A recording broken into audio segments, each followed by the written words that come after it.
إن الحمد لله نحمده ونستعينه ونستغفره ونعوذ بالله من شرور أنفسنا ومن سيئات أعمالنا من يهده الله فلا مضل له ومن يضلل فلا هادي له وأشهد أن لا إله إلا الله وحده لا شريك له وأشهد أن محمدًا عبده ورسوله أما بعد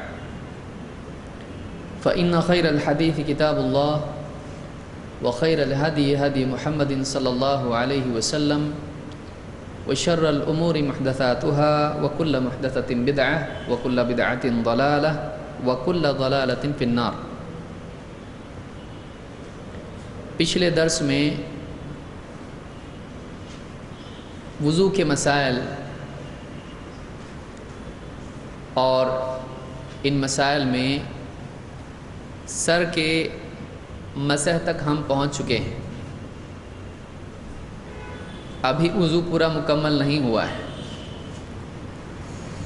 پورا وضو ہونے کے لیے میں سمجھتا ہوں ابھی کچھ ہفتے باقی ہیں۔ تو کیا مسئلہ تھا جو پچھلے ہفتے میں نے دیکھا؟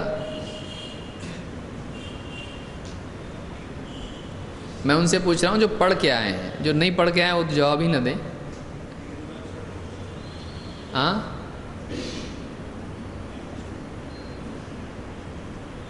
اس کورس کے نوٹس بھی ہیں آپ لوگوں کے پاس، اور 2-3 ہفتوں میں انشاءاللہ یہ درس ختم ہوگا۔ اس کے بعد تھوڑا وقت آپ کو ملے گا سانس لینے کے لیے، پڑھائی کرنے کے لیے۔ اس کے بعد امتحان ہوں گے۔ آپ سب لوگ، میں امید کرتا ہوں کہ امتحان میں شریک ہوں گے انشاءاللہ، دیکھیں گے۔ تو اس کے بعد میں پھر ہمارا دوسرا کورس بھی شروع ہوگا انشاءاللہ، جو نماز کا طریقہ کتاب و سنت کی روشنی میں۔ اس کے آگے ہم لوگ دوسرے کورسز بھی کرنے والے ہیں، پھر اس میں ہم ایک ایک مسئلہ لے کر بھی دیکھ سکتے ہیں۔ نماز میں ہاتھ کہاں باندھیں، کیا کیا دلیلیں اس میں ہیں، کیا کیا شبہات اس میں ہیں، کیا دلیل ہاتھ باندھنے کی، ہاتھ چھوڑنے کی، ناف کے نیچے، ناف کے اوپر، سینے پہ، اور بھی کہاں کہاں۔ تو یہ جتنے بھی اس میں اقوال یا جو کچھ بھی ہیں، آگے جا کے ہم تھوڑا سا مشکل وہ درس ہوتا جائے گا۔ پہلے کم سے کم ہم کو کیسا پڑھنا ہے وہ تو معلوم پڑ جائے، اس کے بعد کیسی لوگ پڑھتے ہیں اور اس کی کیا کیا دلیلیں لوگوں کے پاس ہیں وہ ہم آگے جا کے دیکھیں گے۔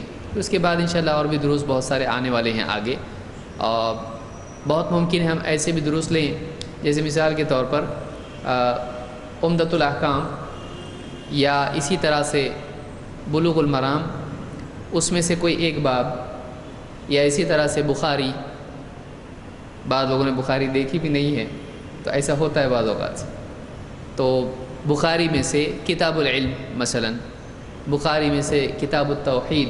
پوری بخاری تو بہت لمبا وقت اس کے لیے لگے گا، پڑھانے والے کی بھی اتنی اوقات اور لیاقت ہونا چاہیے، لیکن کچھ چیزیں اس میں سے، کچھ ابواب اس میں سے بخاری کے ہم لے سکتے ہیں، جو علماء نے اس کی جو تشریحات بتائی ہیں، تو ایسا کر سکتے ہیں کتاب العلم بخاری سے، کہ امام بخاری نے کیا کیا باب اس میں بتائے ہیں اور اس سے کیا استدلال وہ کر رہے ہیں۔ تو یہ اختصار کے ساتھ میں ایسے کورسز بھی آگے آنے والے ہیں۔ تو انشاءاللہ اللہ تعالیٰ سے دعا ہے کہ ہمارے لیے آنے والے دنوں میں جو کچھ دعوتی سرگرمیاں ہیں وہ آسان کرے، اور فتنوں سے مقابلے کے لیے علمی سطح پر ہم کو تیار ہونے کی توفیق دے۔ تو پچھلے درس میں سر کے مسح کے بارے میں ہم نے دیکھا تھا کہ 3 مرتبہ سر کا مسح کیا جا سکتا ہے۔ کون سی حدیث ہے وہ؟ کس صحابی کی حدیث ملی ہم کو؟ عثمان ابن عفان رضی اللہ عنہ کی۔ اور یعنی کون سے صحابی؟ شقیق ابن سلمہ یا صحابی؟ کس کا عمل ہے، کس نے کر کے بتایا 3 مرتبہ؟ عثمان رضی اللہ عنہ کی ہے۔ حضرت علی کی بھی روایت میں سمجھتا ہوں ہم نے دیکھی ہے اس سلسلے میں۔ ٹھیک ہے، اس سے پہلے دیکھیے. تو آگے ہم بڑھتے ہیں ابھی مسح کے بعد میں. جیسے پچھلی مرتبہ یہ مسئلہ آیا تھا کہ ایک روایت ایسی بھی ہے، تو نوٹس میں یہ ہے، آپ لوگ نوٹس اگر ریفر کریں گے تو بہت سارے سوالات بھی آ رہے تھے، موزے پہ مسح کر سکتے ہیں کہ نہیں کر سکتے، یہ کر سکتے ہیں کہ نہیں. تو ایسے کئی مسائل ہیں جو آپ کے نوٹس میں ہیں، آپ کے لیے منع نہیں ہے پڑھنا. یعنی آپ یہ اگر سمجھ رہے ہیں کہ درس ہونے سے پہلے وہ پڑھ نہیں سکتے، تو ایسا نہیں ہے. آپ 2-3 بار اس کو پڑھیے. جو چیزیں اس میں آپ پڑھ چکے ہوں گے، بعد میں جا کے جب درس میں وہ باتیں آئیں گی تو آپ کے مزید سمجھ میں بات آئیں گی. تو نوٹس اگر آپ پڑھیں تو کئی سوالات کے جوابات آپ کو مل جائیں گے. مجھ کو تعجب ہو رہا تھا پچھلی مرتبہ، کئی سوالات وہی پوچھے جا رہے تھے جو نوٹس میں ہیں. تو آپ نوٹس ریفر کریں، نوٹس پڑھیں. جو نوٹس آپ کو ملے ہیں اس میں بہت سارے جوابات پہلے سے موجود ہیں. بہرحال کن پٹیوں کا مسح کرنا، یہ جو حصہ ہوتا ہے، یہ سر ہے پورا، اس میں یہ خاص حصہ ہے، جیسے یہ پیشانی ہے، تو یہ جو حصہ ہے کان سے جڑا ہوا حصہ ہوتا ہے. تو اس حصے کا مسح ہے یا نہیں، آئیے دیکھتے ہیں. ربیع بنت معوذ ابن عفرا رضی اللہ عنہ فرماتی ہیں، رأیت رسول اللہ صلی اللہ علیہ وسلم یتوضأ، میں نے اللہ کے رسول صلی اللہ علیہ وسلم کو وضو کرتے دیکھا. قالت، فرماتی ہیں، فمسح رأسہ، تو آپ نے اپنے سر کا مسح کیا. فا کے معنی عربی میں کیا ہوتے ہیں؟ فا تو، سو انگلش میں جیسے بولتے ہیں سو، یا پس جیسے بہت ساری اردو کی کتابوں میں ہوتا ہے، لہٰذا وہ بھی بول سکتے ہیں. تو فمسح رأسہ، تو آپ نے کیا کیا؟ سر کا مسح. رأس کے معنی، رأس عربی زبان میں سر کو کیا کہتے ہیں؟ رأس، سر. فمسح رأسہ، تو آپ نے اپنے سر کا مسح کیا. ومسح ما اقبل منہ وما ادبر، اور آپ نے سر کا مسح کیا تو فرماتی ہیں کہ ما اقبل منہ وما ادبر، آگے اور پیچھے دونوں حصوں کا مسح کیا. یہ نہیں کہ بس اتنا مسح کر لیا، بلکہ آپ نے اقبل منہ و ادبر، تو آگے پیچھے دونوں اس طرح سے آپ نے کیا. پچھلے درس میں ہم دیکھ چکے ہیں کیسا کیا جائے گا مسح. شروعات یوں کریں گے اور واپس سے پیچھے سے آگے آئیں گے. وَمَسَحَ مَا أَقْبَلَ مِنْهُ وَمَا أَدْبَرَ وَصُدُغَيْهِ وَأُذُنَيْهِ مَرَّةً وَاحِدَةً. وَصُدُغَيْهِ، یہ صدغیہ ہے، یہ صدغیہ کہ آپ نے ایسا کیا اور آپ نے ایسا بھی کیا. یہ جو صدغیہ ہے یہ حصہ ہے کن پٹیاں. تو صدغیہ وَأُذُنَيْهِ، اذن دونوں کان، اذنین دونوں کان، اذنیہ آپ کے اپنے دونوں کان، اذنیہ مرۃ واحدہ، واحدہ ایک، مرہ مرتبہ، ٹائمز جس کو آپ کہیں گے. تو مرۃ واحدہ کا مطلب کیا ہوگا؟ ایک مرتبہ، ایک بار، ایک بار. تو آپ نے سر کا آگے پیچھے کا مسح کیا اور آپ نے کس کا مسح کیا؟ کن پٹیوں کا بھی دونوں کا مسح کیا. کتنی مرتبہ کیا؟ ایک مرتبہ کیا. اور کانوں کا بھی ایک مرتبہ آپ نے مسح کیا، دونوں کانوں کا. اس کو امام ابو داؤد اور ترمذی نے اپنی سنن میں روایت کیا ہے، اور شیخ الالبانی نے ابو داؤد کی تحقیق میں اس کو حسن کہا ہے. تو اس سے بات معلوم ہوئی کہ سنت سے یہ بھی ثابت ہے کہ اس حصے کا بھی مسح کیا جا سکتا ہے. اتنا کر کے چھوڑ دے تب بھی چلے گا، اتنا کر کے پورا ایسا کرے تب بھی سنت سے دونوں ثابت ہیں. یہاں مقصود یہ ہے کہ ہم وضو جب کر رہے ہیں تو ہم ہر چیز کے بارے میں معلوم کریں کہ اس کی کیا دلیل ہے. دیکھیے، علم دین کو دلائل کے ساتھ سیکھنے کا نام ہے. علم کس کو کہتے ہیں؟ جس میں دلیل نہ ہو وہ علم ہے نہیں ہے، وہ سنی سنائی بات ہے. اسی کو آپ تقلید کہہ سکتے ہیں. لیکن جب علم کی بنیاد پر آدمی کسی چیز کو مانتا ہے تو یہ چیز اس کے لیے سب سے بڑا فائدہ یہ ہوتا ہے کہ یہ چیز اس کے لیے بصیرت اور استقامت دونوں کا ذریعہ بنتی ہے. صحیح ہے؟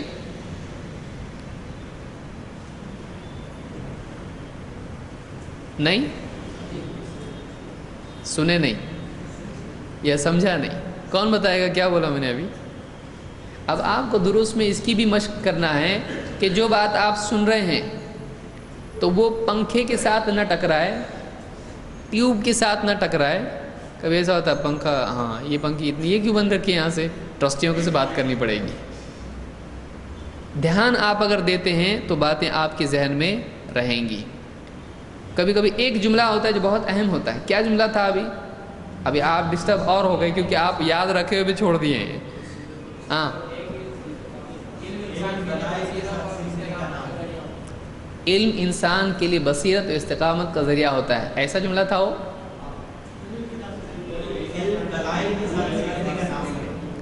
جب کوئی دین کی بات یا علم کی بات یا کوئی چیز آدمی دلیل کے ساتھ میں سیکھتا ہے تو وہ اس کے لیے کیا بنتا ہے؟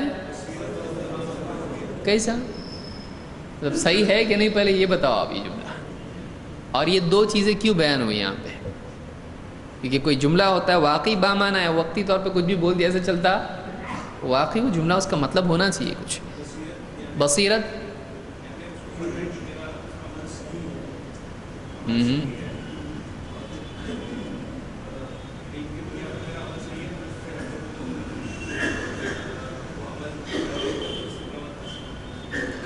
بصیرت گہری سوجھ بوجھ.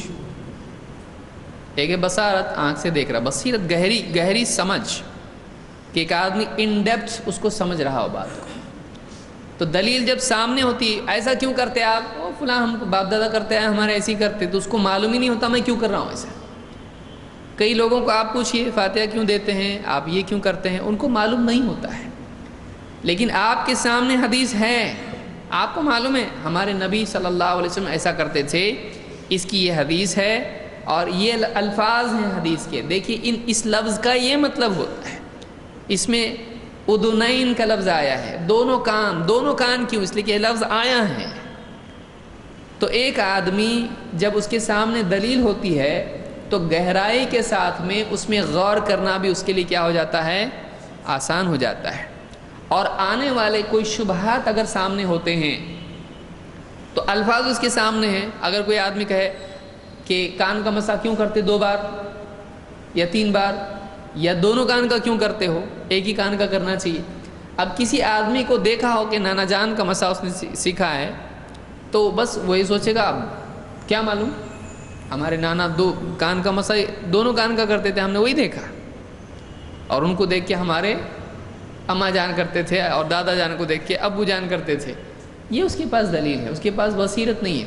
بعد میں آنے والے ڈاؤٹس سے وہ ڈیل کر سکتا ہے نہیں، لیکن دلیل اس کے پاس ہے. وہ بتائے گا دیکھو حدیث میں کیا ہے، الاذنان من الراس، دونوں کان سر میں داخل ہیں. تو حدیث میں کتنے کان آیا ہے؟ 2 کان. تو 2 کان حدیث میں آیا تو اس کا مطلب 2 کان. پھر کبھی شبہ آیا کہ سر کے ساتھ کان کا کیوں، تو حدیث اس کے سامنے ہے کہ الاذنان من الراس، 2 کان سر میں داخل ہیں. تو کہ دیکھو سر میں داخل ہیں یعنی سر کے ساتھ ان کا مسح ہونا چاہیے. تو اب ایک حدیث اس کے سامنے ہے، کل کو کوئی اور شبہ سامنے آ سکتا ہے، اس دلیل کی وجہ سے وہ ان شبہات میں گہرائی کے ساتھ میں غور و فکر کر کے صحیح سٹینڈ لے سکتا ہے، وہ غلطی سے بچ سکتا ہے، وہ گہرائی کے ساتھ سوچنے کی پوزیشن میں ہوتا ہے. اس کو بصیرت کہتے ہیں. تو دلیل غور و فکر کی دعوت دیتی ہے اور دلیل سے آدمی میں استقامت پیدا ہوتی ہے. کوئی آدمی بولے گا نہیں میں بول رہا ہوں نا ایسا کرو، نہیں، دلیل ایسی ہے. جس کے پاس دلیل ہے اس آدمی کی بات پکی اور پختہ اور قابل قبول اور حجت ہوتی ہے. تو دلیل سے جمنا آسان ہو جاتا ہے. ایک آدمی ہے، کسی نے بول دیا ہاں جاؤ یہاں سے آتا، اور ایک آدمی وہ دیکھ رہا ہے GPS، وہ دیکھ رہا ہے نقشہ، بتا رہا نہیں یہ راستہ یہاں یہ جاتا ہے اور یہاں یہ جاتا ہے، دیکھو یہاں پہ بتا رہا ہے. تو اب اس کے پاس کیا ہے؟ نقشہ ہے، اس کے پاس دلیل ہے. وہ بولے گا نہیں یہی راستہ جاتا ہے، کیونکہ دیکھو اس طرح بتا رہا ہے. کسی کے پاس کمپس ہے، وہ بتا رہا ہے دیکھو ایسٹ یہاں ہے، ویسٹ یہاں ہے، یہ ادھر ادھر قبلہ ہے. اور کسی کے پاس نہیں، بولتا میرا دل بولتا یہاں ہے، دل کا قبلہ ہے میرا. چلے گا؟ اس کی دلیل ہے وہ نہیں. تو جس کے پاس دلیل ہوتی ہے وہ اپنی بات میں، ورنہ نماز میں بھی سوچے گا کبھی یہاں نکلا تو، کبھی وہاں نکلا تو، سفر میں بھی سوچے گا کبھی یہ راستہ غلط رہا تو اس آدمی کے عمل میں پختگی ہوتی ہے نہیں. وہ کبھی بھی بھٹک سکتا ہے. ایک آدھ آدمی ملے گا کہاں جا رہے، بولا وہاں جا رہا ہوں، ارے یہ راستہ نہیں جاتا ہے، مذاق میں بول دیا، تو یہ آدمی کیا کرے گا؟ واپس یو ٹرن لے کے دوسری راستے میں نکل جائے گا. کیوں؟ اس کے پاس دلیل نہیں ہے، اس کے عمل میں ثابت قدمی نہیں ہوتی ہے.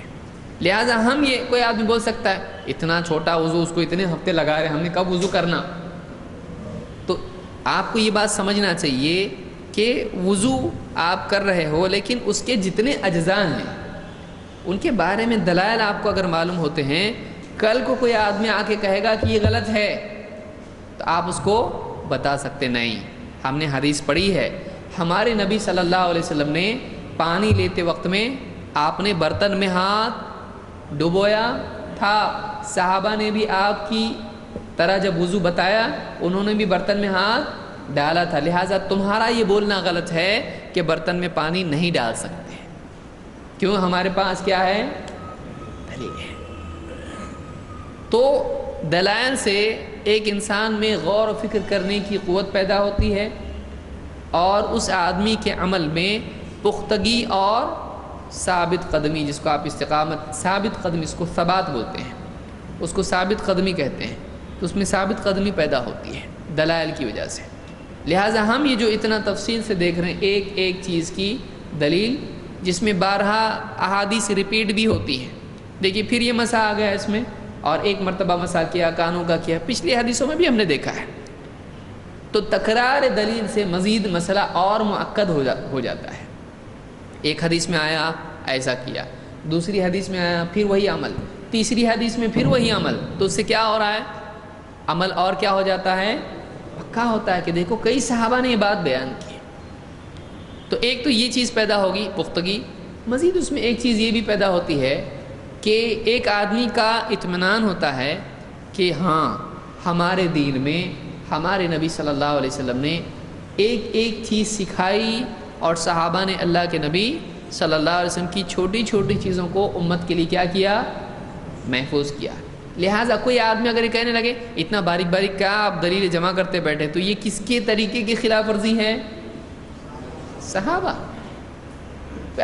موٹا موٹا وضو یہ کر لو، کہا باریکی میں تب جاتے ہو، تو کیا ایسا ہی ہوگا؟ نہیں، کیونکہ صحابہ نے کیا کیا؟ آپ نے ایسے ہاتھ کیا، آپ نے اس طرح سے لیا، آپ نے چلو میں پانی لیا، دائیں ہاتھ میں لیا، آپ نے اس طرح. یہ جو تفصیل صحابہ بیان کر رہے ہیں، کیا خامخواہ بیان کر رہے ہیں؟ نہیں، انہوں نے دیکھا اللہ کے نبی صلی اللہ علیہ وسلم کو، انہوں نے اہمیت سمجھی اس کی، انہوں نے ایک ایک باریک باریک بات بتائی. یہ تو ابھی میں صرف وضو بتا رہا ہوں، ورنہ پانی کے مسائل الگ ہیں، برتن الگ ہیں. کون کون سے برتنوں میں آپ نے وضو کیا ہے، برتن کہاں رکھا، مسواک کرتے وقت میں آپ کے حلق سے آواز کیسی نکل رہی تھی، اس طرح کے صحابی نے کر کے بتایا. الف عین کر کے بتایا صحابی نے. کیوں بتایا؟ اس لیے بتایا کہ امت کو معلوم ہو واقعی ہمارے نبی صلی اللہ علیہ وسلم کی زندگی کیسی تھی، کوئی چیز ڈھکی چھپی نہ رہے. یہاں تک کہ آپ کی زوجات نے غسل کے بارے میں بھی بتائی تفصیل کہ اللہ کے نبی صلی اللہ علیہ وسلم ایسے ایسے غسل کرتے تھے. بعض اوقات چھپانے کی چیزیں ہوتی وہ بھی بتائی، کیونکہ نبی یہ عام آدمیوں کی طرح نہیں ہیں، ان کی زندگی کا ہر پہلو امت کے لیے کیا ہے؟ نمونہ اور اسوہ ہے. تو یہ بھی پہلو ہے، چھپے ہوئے جو زندگی کے حصے ہوتے ہیں وہ بھی آدمی کیسے جیے وہ بھی نبی کا سامنے ہونا چاہیے لوگوں کے. تو انہوں نے وہ بتایا ایسا ایسا. لہٰذا کسی کے ذہن میں اگر یہ بات آئے کہ وضو میں اتنی باریکی میں جا کے کیا کرنا، اب نماز کب پڑھیں گے، اور پھر روزہ کب رکھیں گے، اور حج کب کریں گے، اور جنازہ کب ہوگا ہمارا، تو ایک آدمی جو ہے وہ دین بہت وسیع ہے، لیکن دین کیسے آتا ہے؟ آپ کو سمجھ لیجیے 40 سال زندہ رہنا ہے، آپ بولیں گے روزانہ کون کھائے گا کھانا؟ ایک کام کرتے، کام بہت ہے اپنے کو، ایک دن میں 40 سال کا پورا کھا لیتے ہیں، اس کے بعد اسی کو ہضم کرتے رہیں گے، چلے گا ایسا؟ نہیں، علم تھوڑا تھوڑا ہی آتا ہے، ایک ایک حدیث، ایک ایک حدیث، ایک ایک آیت، ایک مسئلہ، تھوڑا تھوڑا جو علم آتا ہے، اس علم میں ثبات، اس علم میں پختگی اور اس علم میں تفقہ زیادہ ہوتا ہے۔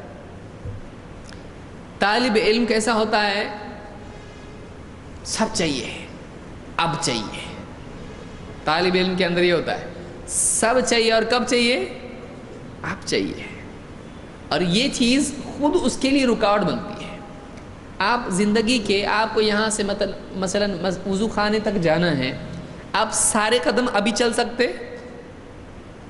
ایک اس میں سارے قدم ہو جائیں آپ کے؟ نہیں، آپ کو ایک قدم ایک قدم ایک قدم ایسا کرنا پڑے گا۔ ڈاکٹر کی دیوی ساری دوا کون ایک ہفتے تک کا کورس کرتا ہے؟ سپر کورس آج ہی کر لو، اس کا کورس نہیں، ایئر فورس ہو جائے گا پورا سیدھا اوپر۔ تو اس بات کو بھی یاد رکھے، بعض اوقات لوگ سوچتے ہیں جلدی کرو نا، جلدی ختم کرو کورس ایک دن میں، ایک درس میں لی ہوئی چیز ہے، میں نے ایک درس میں بھی اس کو ختم کیا ہوں، پورا وضو کا طریقہ۔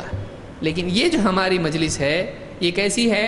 یہ زیادہ چباتے ہیں، تو زیادہ چبانے سے کھانا اچھی طرح سے غذا جسم کی بنتا ہے، اور کم چبائیں گے تو بنتا نہیں، بنتا وہ پیٹ میں جاتا لیکن جسم کا حصہ صحیح ڈھنگ سے بنتا نہیں۔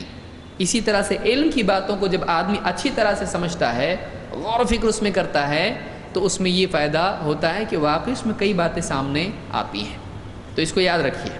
بہرحال تو ہم نے دیکھا، کیا دیکھا؟ کون بتائے گا؟ آخری مسئلہ کیا دیکھا ہم نے؟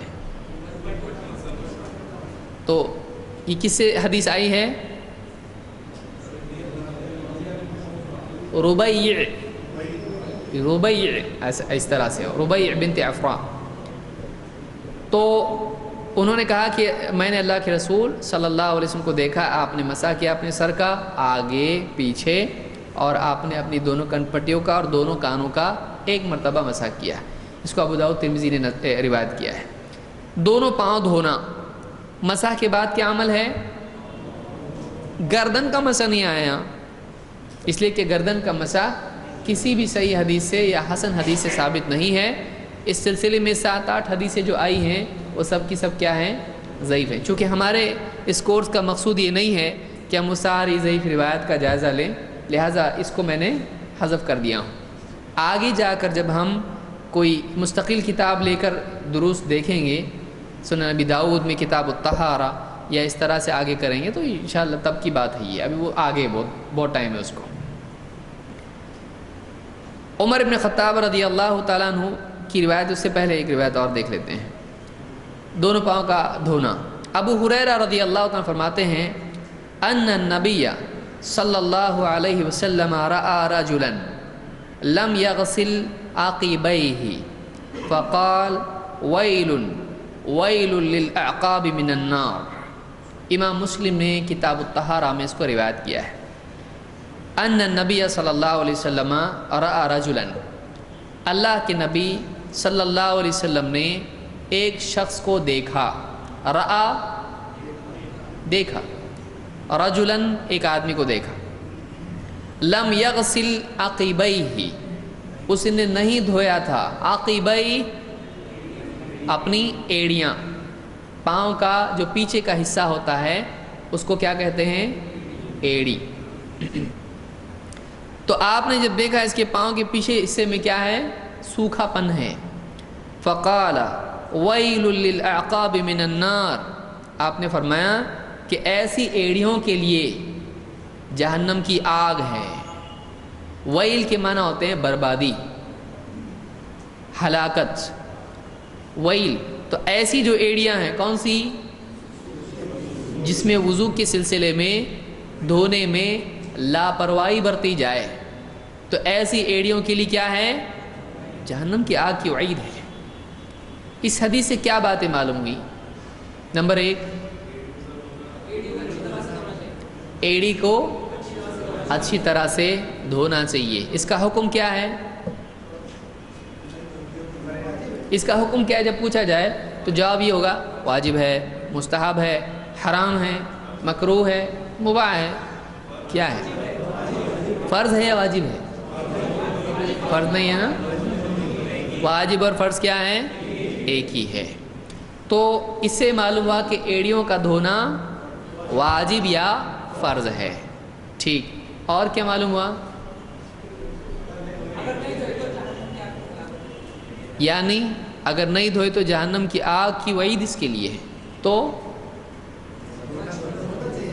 یہ کیسے گناہوں میں سے ہے؟ کبیرہ گناہوں میں سے، یہ کبائر میں سے ہے۔ یعنی وضو میں لاپرواہی برتنا یہ کیا ہے؟ کبائر میں سے ہے۔ اس لیے کہ وعید جس چیز پر آئے وہ چھوٹی چیز ہوتی ہے، جہنم کی وعید اس کے اوپر ہے۔ تو کوئی آدمی وضو کے اعضاء دھونے میں لاپرواہی برتتا ہے، ایک تو یہ کہ آدمی دھو رہا ہے، اس کو خود احساس نہیں تھا، ایک اور بات ہے، لیکن اس نے کسی طرح سے دھو لیا، دھیان سے نہیں دھویا، یہ کیا ہے؟ یہ بری بات ہے، یہ کبائر میں سے ہے۔ اسی لیے آپ نے کیا کہا؟ ایسی ایڑیوں کے لیے جہنم کی آگ کی وعید ہے۔ پھر اس سے یہ بھی بات معلوم ہوئی کہ اللہ کے نبی صلی اللہ علیہ وسلم صحابہ کے وضو وغیرہ کے سلسلے میں بھی ان کی نگرانی کرتے تھے۔ یعنی علماء کا کام ہے کہ عوام کے احوال کی نگرانی کریں۔ اگر عالم بولتا ہے لوگ جانیں، اپنی زندگی جانیں، ہم کیوں دیکھیں، ہم اپنی زندگی میں مگن رہیں گے، کیا ایسا ہی ہے؟ نہیں۔ وضو کا معاملہ، وضو کے سلسلے میں بھی آپ لوگوں کی نگرانی کرتے تھے۔ آپ نے دیکھا کہ اس کے پاؤں پہ ایسا ایسا، پیچھے کا حصہ سوکھا ہے، تو آپ نے کیا کہا؟ ویل للعقاب من النار، سوکھی ایڑیوں کے لیے جہنم کی آگ کی وعید ہے۔ تو اس سے معلوم ہوا پاؤں کا دھونا لازم ہے۔ اور کوئی آدمی بولتا کہ اتنا سارا دھویا نا، تھوڑا سا رہے گا تو کیا ہوتا، چلتا نہیں۔ تو آپ نے جب دیکھا کہ تھوڑا سا حصہ سوکھا ہے تو چلے گا نہیں، پورا پاؤں دھونا لازم ہے۔ کوئی حصہ سوکھا، اب اگر ایڑیوں کی بجائے کوہنیوں کا حصہ سوکھا رہے تو وضو ہوگا؟ اسی حدیث سے یہ معلوم ہوا کہ جس عضو کا دھونا فرض ہے اس کا کچھ حصہ بھی سوکھا نہیں رہنا چاہیے۔ تو یہاں حدیث کس سلسلے میں ہے؟ ایڑیوں کے سلسلے میں ہے۔ تو اس کو دوسرے اعضاء کے بارے میں بھی ہم سمجھ سکتے ہیں کہ ان اعضاء میں بھی کوئی حصہ سوکھا نہیں رہنا چاہیے۔ سمجھ میں آ رہا ہے؟ یہ حدیث اس سے یہ ظاہر ہوتا ہے۔ اور آگے آئیے، ایک اور حدیث ہم دیکھتے ہیں جس سے مزید وضاحت ہوتی ہے اس مسئلے کی۔ اب پچھلی حدیث کے راوی کون ہیں؟ ابو ہریرہ، اور اگلی حدیث کے راوی عمر بن الخطاب۔ عمر بن الخطاب رضی اللہ عنہ فرماتے ہیں کہ ان رجلا توضأ، ایک آدمی نے وضو کیا، فترک موضع ظفر علی قدمہ، تو اس آدمی نے کیا کیا؟ ظفر، ناخن جتنا حصہ، ایک آدمی کا ناخن کتنا حصہ رہتا ہے؟ اتنا، تو اس نے اتنا حصہ چھوڑ دیا دھونے سے، مطلب دھویا اور چھوڑ گیا، اس سے دھیان نہیں دیا، پرواہ نہیں کی۔ تو فترک موضع ظفر علی قدمہ، ایک قدم پر ناخن جتنا حصہ سوکھا اس کا چھوڑ دیا، اس نے چھوڑ دیا، اس کو چلتا کیا ہوتا، چھوڑ دیا اس کو۔ فَأَبْصَرَهُ النَّبِيُّ صلی اللہ علیہ وسلم، تو وہ چیز، اس کے بدن کا اتنا حصہ، پاؤں کا حصہ سوکھا رہنا اللہ کے نبی صلی اللہ علیہ وسلم نے دیکھ لیا۔ فَقَالَ ارجع فَأَحْسِنْ وُضُوءَكَ فَرَجَعَ ثُمَّ صَلَّى، آپ نے کیا کہا؟ ارجع، واپس جا۔ وہ آیا وضو کر کے، اور آپ نے دیکھا کہ اس کا جسم کا، پاؤں کا اتنا حصہ کتنا سوکھا ہے؟ اتنا ناخن جتنا حصہ۔ آپ نے کہا واپس جا، فَأَحْسِنْ وُضُوءَكَ، جا اچھی طرح سے وضو کر کے آ۔ فرجع، وہ آدمی واپس گیا، ثم صلی، پھر آ کے اس نے واپس سے نماز پڑھی ہے۔ اس حدیث کو امام مسلم نے اپنی صحیح میں روایت کیا ہے۔ اس سے کیا معلوم ہوا؟ وضو میں، ہاں وضو، ہاں کیا ہے وضو میں؟ ناخن جتنا حصہ بھی سوکھا نہیں رہنا چاہیے۔ اگر ہو گیا اس کا وضو اور آ گیا وہ مسجد میں تو اب کیا کریں گے؟ جانے دو، آ گیا ابھی۔ سجدہ سہو کر سکتا ہو؟ بولے سجدہ سہو کریں تو ہو جاتی نماز، چلتا ایسا؟ ارجع، واپس بھیجا آپ صلی اللہ علیہ وسلم اس کو، اور کیا کہا؟ فَأَحْسِنْ وُضُوءَكَ، اچھی طرح سے وضو کر کے آ۔ اس میں علماء کا اختلاف ہوا ہے۔ بعض علماء اس طرف گئے ہیں کہ وہ جا کے اتنا حصہ دھو کے آ جائے، لیکن بعض علماء نے کہا کہ نہیں، اللہ کے نبی صلی اللہ علیہ وسلم کے الفاظ کیا ہیں؟ جا اور اچھی طرح سے وضو کر، لہٰذا اس آدمی کو واپس سے کیا کرنا پڑے گا؟ وضو کرنا پڑے گا، خصوصاً جب کہ سب کافی دیر ہو چکی ہو اور اعضاء سوکھ بھی چکے ہوں، تو ایسی صورت میں وہ کیا خالی پاؤں دھو کے آ سکتا ہے؟ ایک عجیب چیز میں نے کتاب میں پڑھی کہ ایک آدمی وضو کرے اور بھول جائے وہ کچھ وضو میں، تو کیا کرے؟ بایاں پاؤں دھوئے۔ اس کو یاد نہیں ہاتھ دھویا کہ نہیں دھویا میں نے۔ بہشتی زیور میں لکھا ہوا ہے اس طرح سے کہ ایک آدمی اگر وضو کرے اور وہ بھول جائے کہ فلاں عضو میں نے دھویا یا نہیں دھویا، میں نے ہاتھ دھویا کہ نہیں دھویا، پاؤں دھویا کہ نہیں دھویا، اس کو شک ہو رہا ہے، بھول جائے وہ، تو وہ آدمی کیا کرے؟ کیوں؟ ہم کو بھی نہیں معلوم، اس میں لکھا ہوا ہے اس لیے کہ وہ آخری عضو ہے، تو آخری ہوا تو کیا ہوتا؟ یعنی جو رہ گیا ہے وہ دھوئے گا آدمی یا صرف بایاں پاؤں دھو لے؟ تو ایک آدمی اس طرح سے، اس کی کوئی دلیل ہے؟ ہمارے علم میں تو کوئی دلیل نہیں ہے۔ اگر اللہ کے نبی صلی اللہ علیہ وسلم بتاتے تو ہم کرتے، لیکن آپ سے کوئی حدیث ہم کو ایسی نہیں ملی، تو اس میں راجح قول یہی دکھائی دیتا ہے کہ اس کو جا کر واپس سے وضو کرنا چاہیے۔ ایک وجہ اس کی علماء نے یہ بھی لکھی ہے کہ وضو میں موالات ہے۔ موالات کی کیا معنی ہے؟ ہاں، ایک کے بعد دوسرا۔ موالات ولی سے ہے، یلی سے ہے، ایک کے بعد دوسرا جڑا رہنا۔ مثلا آپ سوچئے ایک آدمی جا کے کلی کر کے آیا، پھر بیٹھا ادھر ادھر کی گپ شپ کیا، پھر جا کے ناک میں پانی ڈال کے آیا، پھر جا کے ہاں کیسے کیا کر رہے، پھر واپس جا کے منہ دھو کے آیا، وضو ہوگا اس کا؟ کیوں نہیں ہوگا؟ وضو کیا ہے؟ پورا ایک عمل ہے، لہٰذا چونکہ اس کا وہ عمل فاصلہ ہو گیا، اس لیے علماء نے کیا کہا؟ وضو نہیں ہوگا اس کا۔ ہاں اگر تھوڑی دیر میں کچھ ایسا ہو جاتا ہے، مثلا ایک آدمی وضو کرتے کرتے اس کا پانی ختم ہو گیا، اٹھا اور برتن سے پانی اس نے لیا اور پھر بچا ہوا ایسا دھویا تو چلے گا؟ کیونکہ وہ کسی اور عمل میں مشغول نہیں ہوا ہے، وہ بازار میں گھوم کے آیا اور اگلا پاؤں دھو رہا ہے، ایسا ہوا نہیں۔ تو اس کو واقعی اس کی جو بھی کوشش تھی وہ کس سلسلے میں تھی؟ وضو ہی کے لیے تھی، اور زیادہ فاصلہ اس کا نہیں ہوا ہے۔ تو یہ بھی علماء نے کہا کیونکہ وضو کر کے آ گیا اور اس کا وضو صحیح نہیں ہوا، اب جا کے واپس کیا کرنا پڑے گا؟ اس کو پھر سے وضو کرنا پڑے گا۔ تو بہرحال یہ اختلاف اس مسئلے میں ہے، اس کو تفصیل سے ہم تب دیکھیں گے جب اس بارے میں اور احادیث دوسری اس کے بالمقابل حدیثیں جو علماء نے ذکر کی ہیں کسی مسئلے میں، تو وہ بھی ہم دیکھیں گے انشاءاللہ۔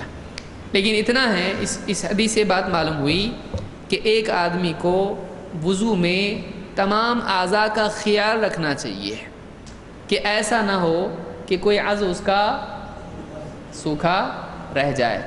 کیا کیا پاسبلٹی، کہ کون سے اعضاء سوکھے رہ سکتے ہیں؟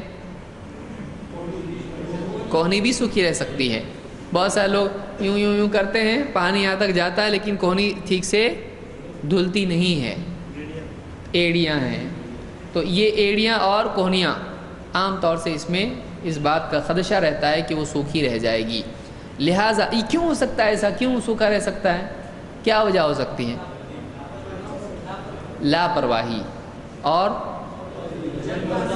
جلدی، ایک دم جماعت کھڑی ہے اور یہ بائک پہ آیا، بائک چھوڑا اور سیدھا نماز کے لیے وضو کے لیے پھر دوڑا دوڑا آیا، کسی طرح سے وضو کیا اور جماعت پانا ہے اس کو، تو اس وجہ سے بھی سوکھا رہ سکتا ہے۔ تو جلد بازی کی وجہ سے اور لاپرواہی کی وجہ سے ہو سکتا ہے کہ آدمی کے اعضاء سوکھے رہ جائیں، اس کو دھیان دینا چاہیے۔ اسی طرح سے بلا عدد دونوں پاؤں دھونا، یعنی کوئی پاؤں 2 بار دھو لیا، کوئی 3 بار دھو لیا تو چلے گا؟ دیکھتے ہیں۔ عبداللہ ابن العلا سے روایت ہے، کہتے ہیں انہو سمع یزید، یعنی ابن ابی مالک و ابا الازہر، عبداللہ ابن العلا نے سنا، کہتے ہیں میں نے سنا کس سے؟ یزید ابن ابی مالک سے اور ابو الازہر سے میں نے بات سنی، یحدثانی عن وضوء معاویہ، دونوں کے دونوں معاویہ رضی اللہ تعالیٰ عنہ کا وضو بتا رہے تھے کہ حضرت معاویہ نے کیسے وضو کیا۔ یحدثان عن وضوء معاویہ قال یریہم وضوء رسول اللہ صلی اللہ علیہ وسلم، کہتے ہیں کہ حضرت معاویہ ان لوگوں کو اللہ کے نبی صلی اللہ علیہ وسلم کا وضو کر کے دکھا رہے تھے، یعنی یہ ان کا اپنا وضو ہے، مجھ کو ایسا وضو کرنا اچھا لگتا ہے، نہیں، حضرت معاویہ کس کا وضو دکھا رہے تھے؟ اللہ کے نبی صلی اللہ علیہ وسلم کا۔ فتوضأ ثلاثا، تو حضرت معاویہ نے وضو کیا تین مرتبہ، یعنی 3 بار پورا وضو کیا۔ کیا مطلب ہے اس کا؟ ہر عضو کو کلی 3 بار، ناک میں 3 بار پانی اور جھاڑنا 3 مرتبہ، اور چہرہ 3 مرتبہ دھونا، دونوں اعضاء ہاتھ 3 مرتبہ دھونا، تو سارے اعمال کتنی مرتبہ کیے؟ 3 مرتبہ۔ تو ایسا اگر آپ حدیث میں پڑھیں 3 مرتبہ وضو کیا کا مطلب کیا ہوگا؟ ورنہ کوئی آدمی بولے گا ایک نئی بات ملی آج، وضو کیا تھوڑی دیر رکا سبحان اللہ الحمدللہ کہ پھر وہاں وضو خانے میں، بولے یہ کیا کر رہا ہے؟ بولے 3 مرتبہ وضو کرنا بھی ثابت ہے، دلیل یہاں پہ۔ تو ایسا نیا مسئلہ کوئی نکالے نہیں، اسی لیے ہم کیا کہتے ہیں؟ قرآن و سنت اور فہم کس کا؟ سلف کا۔ سلف کون؟ صحابہ، تابعین اور تبع تابعین، یہ بنیادی طبقے ہمارے ہیں۔ اس کے بعد کے بھی لوگ اس میں شامل ہو سکتے ہیں، لیکن بنیادی طبقے کتنے ہیں؟ 3 ہیں، اور اس میں بھی اصل کون؟ صحابہ۔ تو فتوضأ ثلاثا، تو 3 مرتبہ وضو کیا۔ وغسل رجلیہ بغیر عدد، رجلی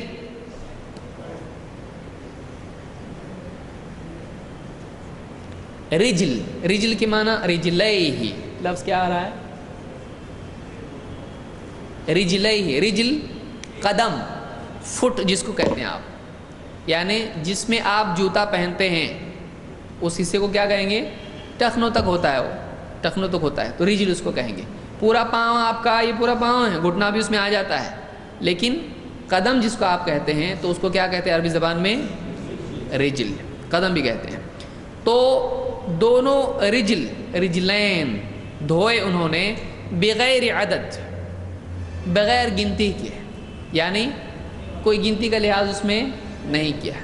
اس میں کچھ لوگوں نے اس سے استدلال کیا کہ 3 مرتبہ سے زیادہ دھو سکتے ہیں کہ نہیں، اس سے معلوم ہو رہا ہے، لیکن علماء نے بات کہی ہے کہ نہیں، چونکہ اگلی حدیث میں آنے والی حدیث ہے اس سے بات معلوم ہوتی ہے کہ اعضاء کو 3 سے زیادہ مرتبہ نہیں دھونا چاہیے، لہٰذا یہاں بغیر عدد آ رہا ہے کا مطلب یہ ہے کہ انہوں نے کوئی 3 کے عدد کا لحاظ نہیں کیا، 2 مرتبہ بھی دھو لیا، 3 مرتبہ بھی دھو لیا، اس طرح سے کوئی گنتی کا لحاظ نہیں کیا۔ یہ راجح قول اس میں ہے کہ انہوں نے عدد کا لحاظ نہیں کیا اس میں۔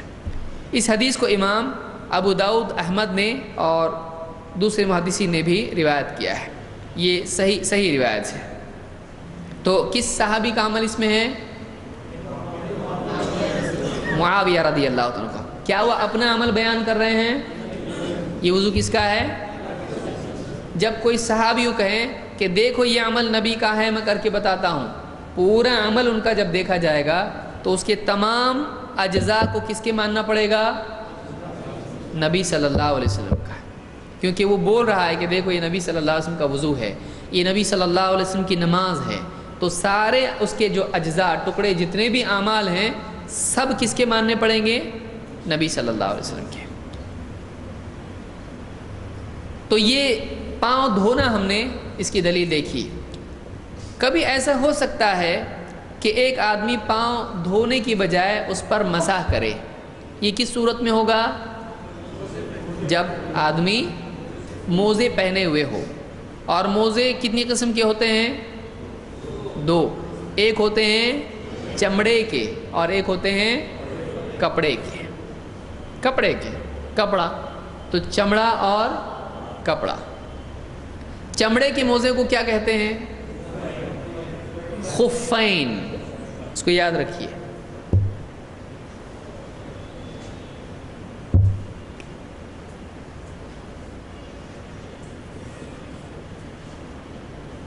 خفین،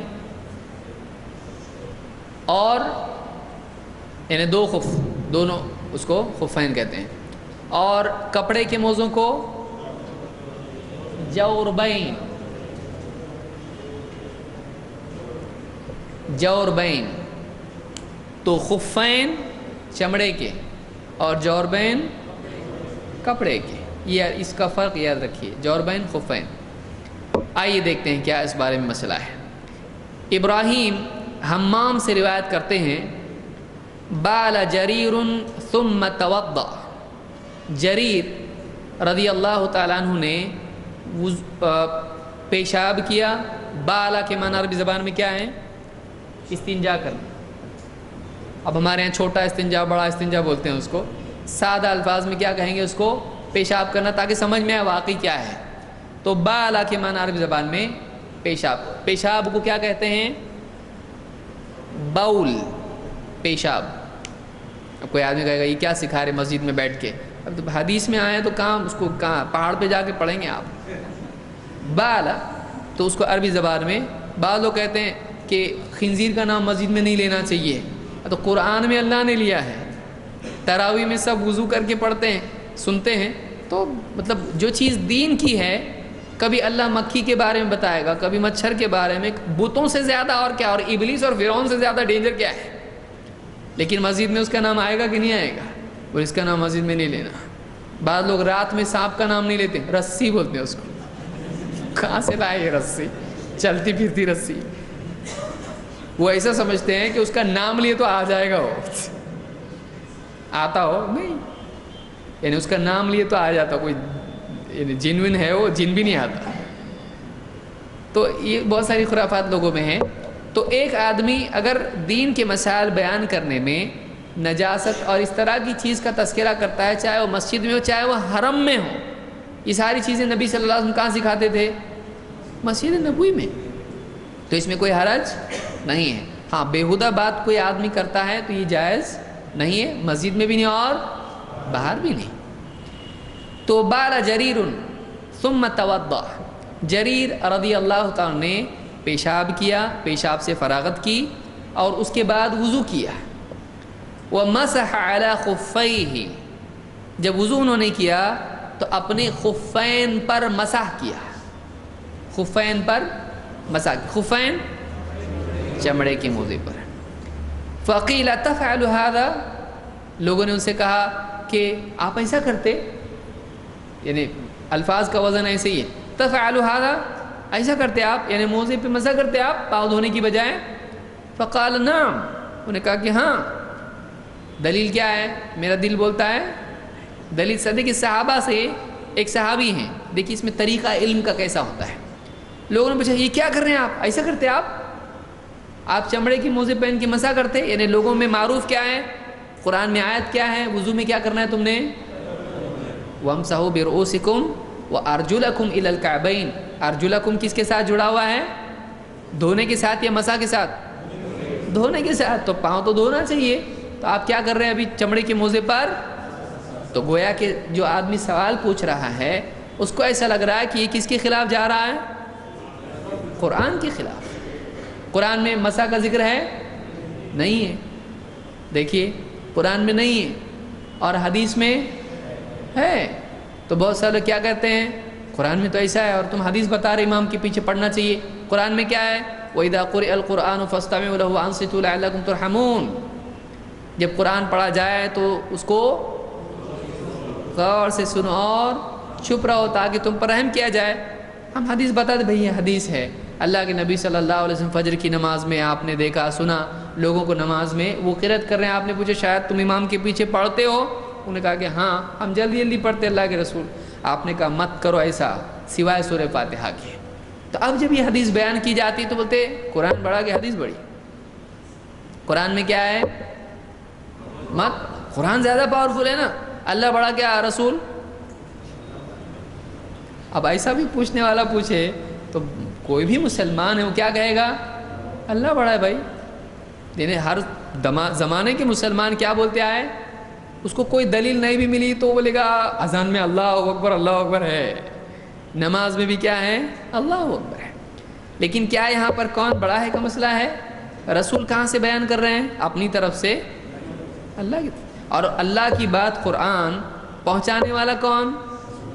اور ہم سے زیادہ سمجھتا کس کو تھا؟ تو جب رسول بتا رہے ہیں تو رسول کو کیا نعوذ باللہ آپ کو زیادہ سمجھتا تھا کہ ہم کو زیادہ سمجھ رہا؟ رسول صلی اللہ علیہ وسلم کو زیادہ سمجھتا تھا. تو یہاں بھی آپ دیکھیے قرآن میں کیا ہے؟ پاؤں دھونا ہے.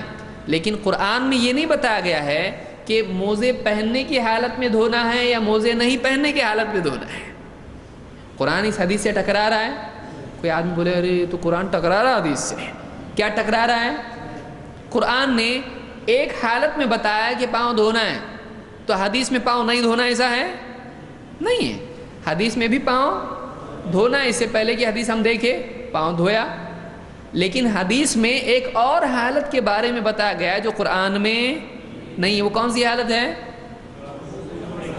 موزے پہنے ہوئے حالت میں. یہ تفصیل قرآن میں ہے کیا؟ نہیں ہے. اللہ نے نہیں بتایا. کیوں نہیں بتایا؟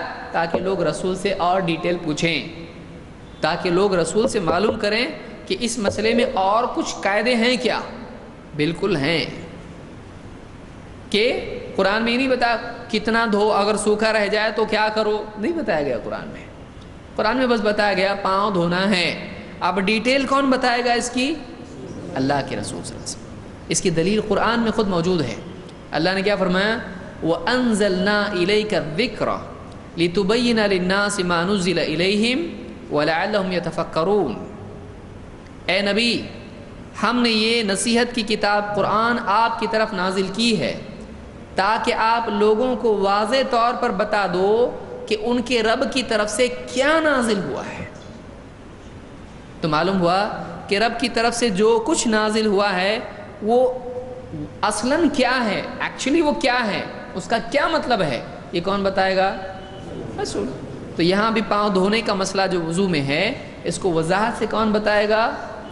تو یہاں آپ نے بتایا کہ جب کچھ نہیں پہنا ہوا ہوگا آدمی تو کیا کرے گا؟ پاؤں اس حالت میں مسا چلے گا نہیں. لیکن ایک آدمی اگر موزے پہنا ہوا ہو تو وہ آدمی موزوں پر مسا کر سکتا ہے جہاں چمڑے کے موزے آ رہے ہیں. دیکھیے کیا ہے. کہتے ہیں کہ لوگوں نے پوچھا تم آپ ایسا کرتے؟ تفعل هذا؟ فقال نعم. انہوں نے کہا کہ ہاں. انہوں نے یہ نہیں کہا تمہارا کام سننا ہمارا کام بولنا. 8 سال ہم نے مدرسے میں کیا کیا؟ پبلک بولی ہم کو کیا معلوم کیا کیا آپ نے، ہم کو نہیں معلوم. یہ دلیل ہے. صحابی سے بڑھ کے کوئی علم والا ہو سکتا ہے؟ نبی صلی اللہ علیہ وسلم کو دیکھنے والے، سننے والے، آپ سے سیکھنے والے، آپ سے مصافحہ کرنے والے، آپ کے آمنے سامنے بیٹھنے والے، ان سے زیادہ علم والا کوئی ہو سکتا ہے؟ ان سے زیادہ کوئی علم والا نہیں ہو سکتا ہے. صحابہ ان سے پوچھا آپ ایسا کرتے، یعنی ایسا کر رہے ہیں آپ؟ قال نعم، ہاں. رأیت رسول اللہ صلی اللہ علیہ وسلم، میں نے اللہ کے رسول صلی اللہ علیہ وسلم کو دیکھا ہے. بالا ثم توضأ ومسح على خفيه. ان کا عمل کیا ہے؟ پیشاب سے فارغ ہوئے اور وضو کیا تو وضو میں کیا کیا؟ موزوں کا مسح کیا. لوگوں نے پوچھا یہ کہاں سے لائے عمل؟ انہوں نے کہا میں نے اللہ کے رسول صلی اللہ علیہ وسلم کو دیکھا، آپ نے بھی پیشاب سے فراغت کی، اس کے بعد وضو کیا تو وضو میں آپ نے بھی چمڑے کے موزوں پر کیا کیا؟ تو ہم بھی کرتے ہیں. تو انہوں نے کیا کیا؟ اپنے عمل کی دلیل دی. انہوں نے کہا میں صحابی ہوں، تم پوچھنے والے کون ہوتے ہو؟ اوقات دیکھو اپنی. باپ کی دلیل ہے؟ بہت سارے لوگ کیا کرتے ہیں؟ پہلے جاؤ باپ کی دلیل لے کے آؤ. تو یہ طریقہ علم والوں کا نہیں ہوتا ہے. جس کے پاس دلیل نہیں ہوتی ہے وہ ذلیل کرتا ہے. سامنے والے کو ذلیل کرنے سے وہ غلط ثابت ہوتا. ایک آدمی دل بھر کے کسی کو گالی دے دے اور یہ سوچے میں نے اس کو غلط ثابت کیا، کورٹ میں چلے گا ایسا؟ وہ کوئی وکیل کھڑا ہو گیا کورٹ میں اور گالیاں دینا شروع کیا. بولے میں نے غلط ثابت کر دیا اس کو سیدھا اندر کریں گے, یہ نیا جرم ہے تیرا. اس کا جرم تو ثابت نہیں ہوا, تیرا جرم ثابت ہوا کہ تو اس لائق نہیں ہے کہ تو اپنا کیس لڑ سکے. تو اس کو دلیل دینا چاہیے. کسی کو گالی دینے سے غلط ثابت نہیں ہوتا ہے. تو بہت سارے لوگ غلطی یہ کرتے ہیں کہ وہ تہمت کو تردید سمجھتے ہیں, کسی پر الزام تراشی, گالی گلوچ اور بدتمیزی کو سمجھتے ہیں کہ ہم نے ان کو غلط ثابت کر دیا. ایسا نہیں رہتا ہے. صحابی سے جب پوچھا تو انہوں نے کیا کہا؟ ہاں, انہوں نے ذلیل نہیں کیا. انہوں نے کہا ہاں میں نے اللہ کے نبی صلی اللہ علیہ وسلم کو دیکھا, آپ بھی استنجا آپ نے کیا, اس کے بعد آپ نے وضو کیا, تو آپ نے کیا کیا؟ چمڑے کے موضوع پر مسح کیا. میرے لیے اتنی دلیل کافی ہے. میں نے نبی کو دیکھا, میں نے بھی ویسا کیا. معلوم ہوا کوئی یہ بول سکتا ہے وہ نبی کے ساتھ خاص تھا, صحابہ بولتے تھے ایسا؟ نہیں.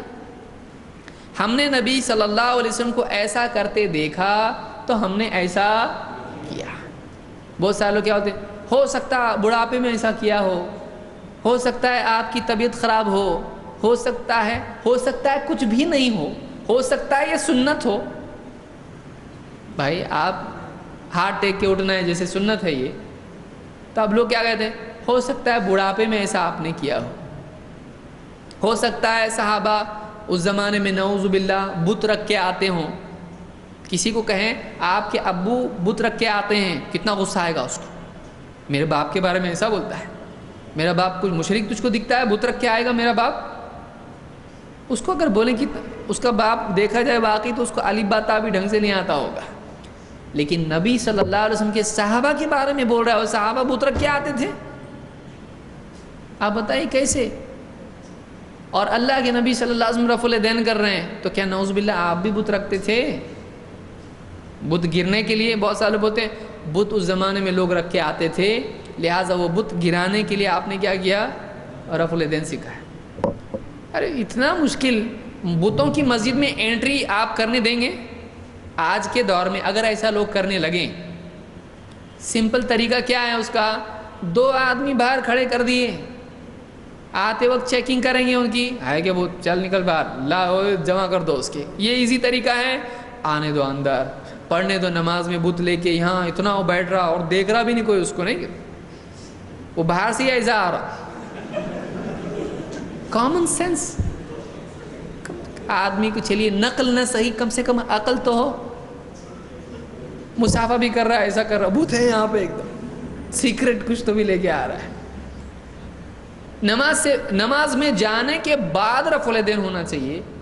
آپ صلی اللہ علیہ وسلم بتاتے تھے سیدھا ہاتھ اوپر کرو, کس کے یہ بھی تو ہو سکتا تھا نماز سے پہلے, یعنی نماز تک نہیں بولنا کسی کو کچھ, رہنے تو بت اس کے پاس, مسجد میں لے کے آئے رہنے تو اس کے پاس, نماز میں وہ بت کیا ہونا چاہیے؟ گرنا چاہیے. کون بتایا آپ کو ایسا؟ ہو سکتا ہے ایسا ہو سکتا ہے ایسا ہو. تو صحابی ایسا نہیں کرتے تھے. صحابی کیا کرتے تھے؟ دیکھا نبی صلی اللہ علیہ وسلم کو, آپ نے وضو کیا, آپ نے اس میں موضوع پر مسح کیا, بس دلیل کافی ہے. نبی صلی اللہ علیہ وسلم کا عمل دلیل ہے, نبی کے ساتھ خاص ہے اس کے لیے دلیل چاہیے, ورنہ آپ نے عمل کیا ہم بھی عمل کریں گے. بعض لوگ کیسا بولتے ہیں, یہ بتاؤ کہ اللہ کے نبی صلی اللہ علیہ وسلم نے آخری وقت تک ایسا کیا تھا. کون بولا ایسا دلیل چاہیے آپ کو؟ ہمارے نبی صلی اللہ علیہ وسلم نے ایک عمل اگر زندگی میں ایک مرتبہ بھی کیا تو کیا ہمارے دلیل نہیں ہے وہ روز کرنا؟ ایسا ہمارے لیے ضروری نہیں ہے. اس کے لیے دلیل میں آنا ضروری نہیں کہ آپ صلی اللہ علیہ وسلم روز کرتے تھے, ہر نماز میں کرتے تھے. اب کوئی آدمی بتائے آخری وقت تک آپ ایسا کرتے تھے, ہم اس کو پوچھیں گے آپ یہ بتائیے فرض میں آخری تک کرتے تھے, سنت میں آخری تک کرتے تھے, یہ دونوں سے ہی ہم کو کرے گا. وہ اتحیات کی دلیلیں فرض کے لیے بھی دے گا, سنت کے لیے بھی دے گا, نفل کے لیے بھی دے گا. عید کی نماز میں اتحیات پڑھتے تھے, دلیل لا کے دے سکتا ہے؟ بولے گا وہ ایک دلیل آ گئی بس ہو گیا نا, اتحیات نماز میں ہے. ہم بولیں گے نہیں, تم فرض کے لیے بھی دو, سنت کے لیے بھی دو, نفل کے لیے بھی دو. دے گا دلیل؟ تو اس کے لیے اپنے دل سے کیسا بھی لے رہا ہے, اور ہمارے لیے قید لگا رہا ہے کہ آخری وقت تک ایسا کرتے تھے. کہاں سے لایا تم نے ایسا؟ یہ دلیل صحابہ پوچھتے تھے, بتاؤ ہم کو اللہ کے نبی صلی اللہ علیہ وسلم انہوں نے بتایا ایسا آخری وقت تک آپ موضوع پر مسح کرتے تھے؟ بولے ایسا نہیں, میں نے دیکھا آپ نے کیا, بس میں کرتا ہوں ایسا. ایک بار انہوں نے دیکھا لیکن ہمیشہ کا عمل. اس کو یاد رکھیے, انہوں نے کتنی بار دیکھا؟ ایک بار دیکھا. دلیل ایک بار کافی ہے کہ نہیں؟ کہ آخری وقت تک کرتے تھے کہ دلیل چاہیے؟ نہیں. ہم پوچھتے ہیں آپ 5 نمازوں کے بعد میں اجتماعی طور پر دعا کرتے, کیا اللہ کے نبی صلی اللہ علیہ وسلم آخری وقت تک ایک بار کریں؟ ہم کو بتاؤ, آخری وقت تک مت بتاؤ ہم کو, پہلی مرتبہ کیے ایسا بتاؤ ہم کو. اس کی دلیل ہے لیکن چھوڑنے کے لیے تیار ہے اس کو اتنی پابندی سے کر رہا ہے, جبکہ ایک مرتبہ کرنے کی بھی دلیل نہیں ہے. اگر پوچھیں اس کو ثابت ہے کہ بھائی یہ, تو کیا بولتا؟ دعا منع ہے کیا؟ دعا منع ہے؟ نہیں, دعا منع نہیں ہے. پھر دوسری دعا جو بریلوی حضرات کرتے وہ بھی منع ہے کیا؟ آپ دیکھیے کسی بریلوی مسجد میں کتنی بار کرتے ہو؟ اس کو دعائے ثانی بولتے ہیں. ایک تو دعائے کون سی ہے؟ اولا, جو فرض نماز کے بعد ہوتی ہے. فرض کے بعد وہ لوگ صاحب سنت وغیرہ پڑھتے ہیں, اس کے بعد پھر ایک دعا کرتے. یہ اس میں شریک ہوتے ہیں؟ نہیں ہوتے. کیوں؟ منع ہے دعا. اب منع ہو گئی, یعنی پہلی منع نہیں دوسری منع ہے. وہ بھی دعا ہے, یہ دعا نہیں ہے. بہت سارے لوگ کہتے ہیں کہ تم کو بہت دیا اللہ نے کر کے تم نہیں کرتے دعا, تم بہت گھمنڈ کرتے اللہ سے. آؤ اب دوسری بار بھی آپ تم گھمنڈ مت کرو, دوسری دعا کیوں نہیں کر رہے ہیں آپ؟ دیکھیے دلیل. آپ ایک جگہ ایک اصول, چین میں ایک اصول, جاپان میں ایک اصول چلتا ہے ایسا. اللہ کا دین ساری دنیا میں, چین میں جائے چینی نماز, جاپان میں گئے جاپانی نماز, ایسا ہے نہیں ہے. دین ایک ہے. آپ پوری زمین کس کی ہے؟ سارا دین ایک ہی اللہ کا. وہ عرب میں تھے اللہ کے نبی صلی اللہ علیہ وسلم, ہم کہاں ہیں؟ ہندوستان میں. اور کسی ملک میں جائیں گے اور پوچھیں گے وہاں کے علماء سے یہاں کی نماز کیسی ذرا بتاؤ, ٹائم ٹیبل کے حساب سے کیا رہتا ہے, پوچھیں گے اس کو یہاں کتنے ڈگری پہ ہاتھ باندھنا چاہیے؟ نہیں, نماز ہے. تو جو چیز صحابی نے دیکھی ایک مرتبہ, انہوں نے اس کو کیا بنا لیا اپنے لیے؟ دلیل. تو راوی کیا پوچھ رہے ہیں؟ دیکھیے راوی جنہوں نے دیکھا ان کو, انہوں نے مضارع میں پوچھا. اگر عربی کسی کو معلوم ہے تو اس کو سوچے. انہوں نے پوچھا تفعل هذا, آپ ایسا کرتے ہیں؟ یعنی آپ کا معمول ایک بار کی بات ہے, آپ ایسا کرتے؟ انہوں نے کہا کہ ہاں نعم ایسا کرتا ہوں. کیوں کرتے ایسا؟ دلیل کیا ہے؟ رأیت, میں نے دیکھا, میں ہمیشہ دیکھتا تھا, میں نے زندگی بھر آخری وقت تک دیکھا. کچھ بولے انہوں نے, میں نے دیکھا اللہ کے نبی صلی اللہ علیہ وسلم کو, آپ نے پیشاب سے فراغت کے بعد وضو کیا اور آپ نے اس میں چمڑے کے موضوع پر مسح کیا. ایک بار دیکھا, اس کو اپنے لیے کیا بنا لیا؟ اس کو کہتے ہیں اتباع. اس میں نہیں کرنے کے راستے نکالنا, جیسے یہود کرتے تھے. جیسے اللہ نے کہا گائے ذبح کرو, کیسی گائے ہونا چاہیے؟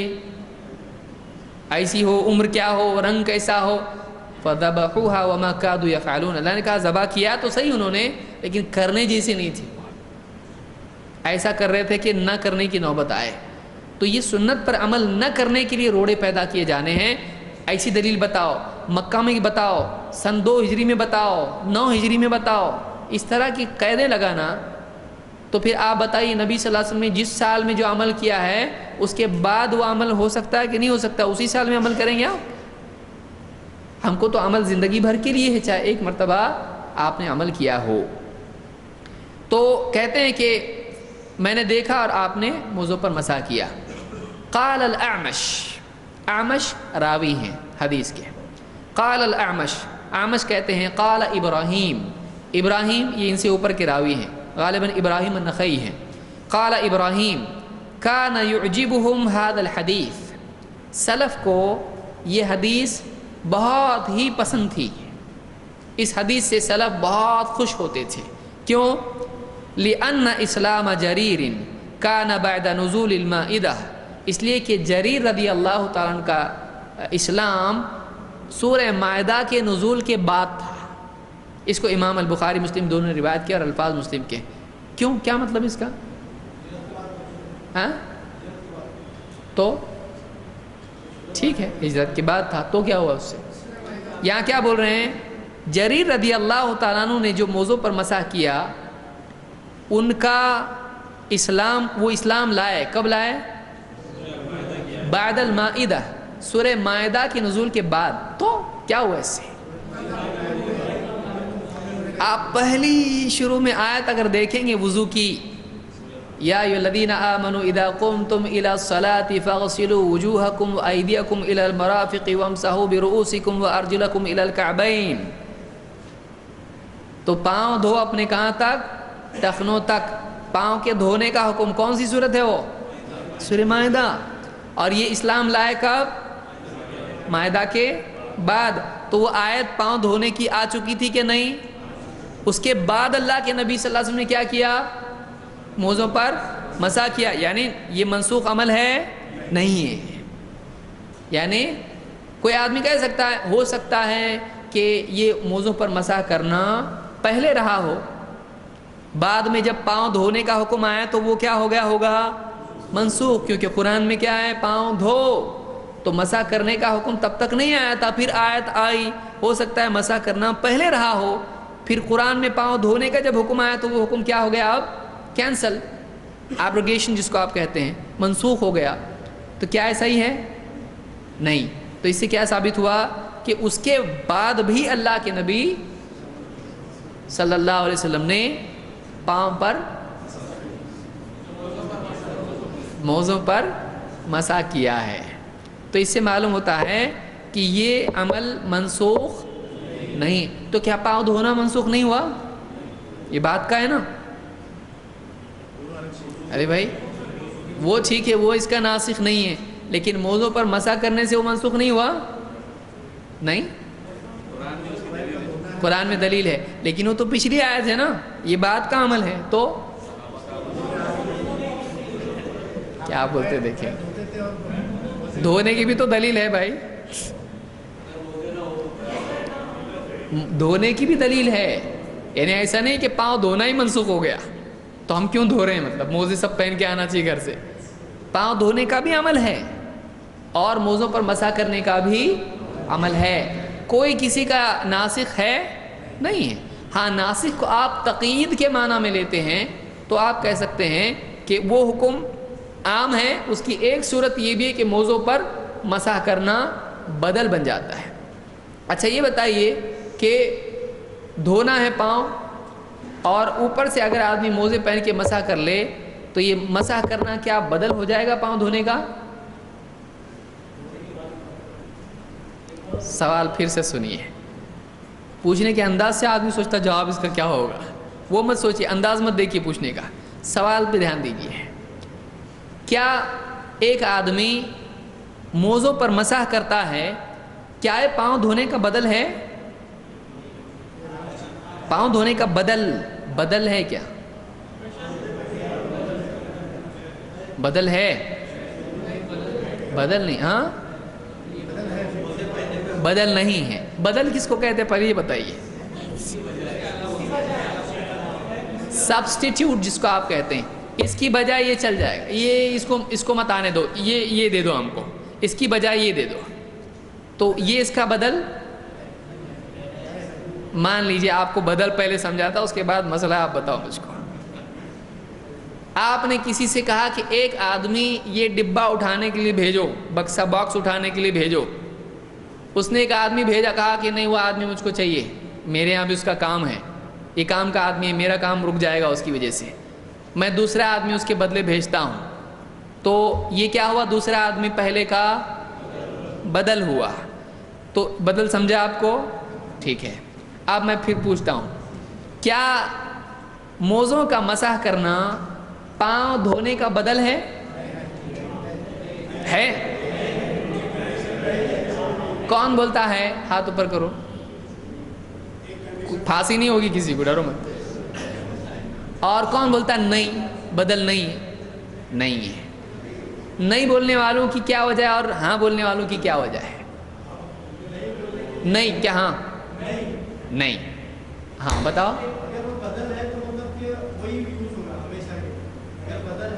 اچھا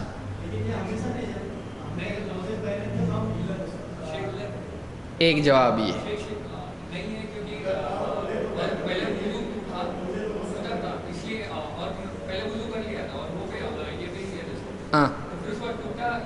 تو ٹوٹا کیسا پھر وہ؟ ہاں پیشاب کرنے گیا تو ٹوٹا یا کرنے کے بعد ٹوٹا؟ بعد ٹوٹا. ہاں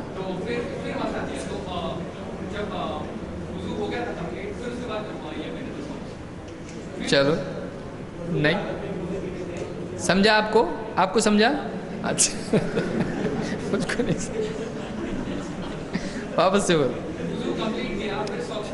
ہاں ہنسنے والوں کو بھی پوچھ رہا ہوں میں. ہاں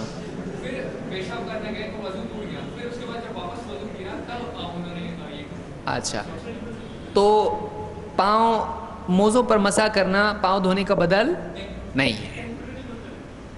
ٹیمپرری بھی یہ نیا قول ہے. پرماننٹ بدل ہو سکتا ہو.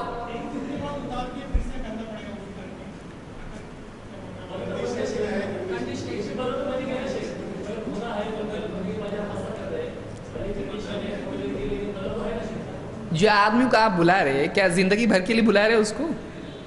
تو بدل بنا وہاں تھوڑی دیر کے لیے, یہاں نہیں بن سکتا. اب یہاں زندگی بھر کا کیوں؟ ایک وضو کر کے آپ پیدائشی وضو کر کے زندگی بھر چلا رہے کیا اس کو؟ ہر وضو میں پوچھ رہا ہوں, میں شریعت میں نہیں بول رہا ہوں. میں شریعت میں ہم نے اس سے پہلے بات چیت کی ہے, سمجھ رہا سب کو. دینی اعتبار سے میں نے بتایا نہ یہ اس کا ناسخ ہے نہ اس کا ناسخ ہے, دونوں عمل اپنی جگہ ہے نا, دھونا بھی ہے اور. لیکن مثلا اب میں وضو کر رہا ہوں تو وضو میں کیا موزوں کا مسح کرنا, موزوں پر مسح کرنا پاؤں دھونے کا بدل ہے یا نہیں؟ ہاں ظاہر بات ہے, پہنے ہوئے ہو تو ہی ہوگا نا, پہنے نہیں تو پھر موزے پہ کہاں سے مسح کرے گا؟ دیکھیے بدل ہے, بدل ہے. بدل کا مطلب یہ, آپ یہ بول سکتے یہ آدمی, ایک آدمی اس کے بدلے بھیج دیا, اب آپ نے اس کو بھی رکھا اور اس کو بھی رکھا, بولے بدل بھیجا نا آپ نے تو دونوں کام کر رہے ہیں یہاں پہ, چلتا ہے ایسا؟ اس کے بدلے یہ بھی چل جائے گا وہ بھی چل جائے گا, تو دونوں میں سے ایک چلے گا, دونوں چاہیے, اس کو بدل بولتے ہیں. یہ بھی چلتا ہے یہ بھی چلتا ہے, تو بدل کس کو کہتے ہیں؟ دونوں میں سے کوئی بھی چل جائے گا.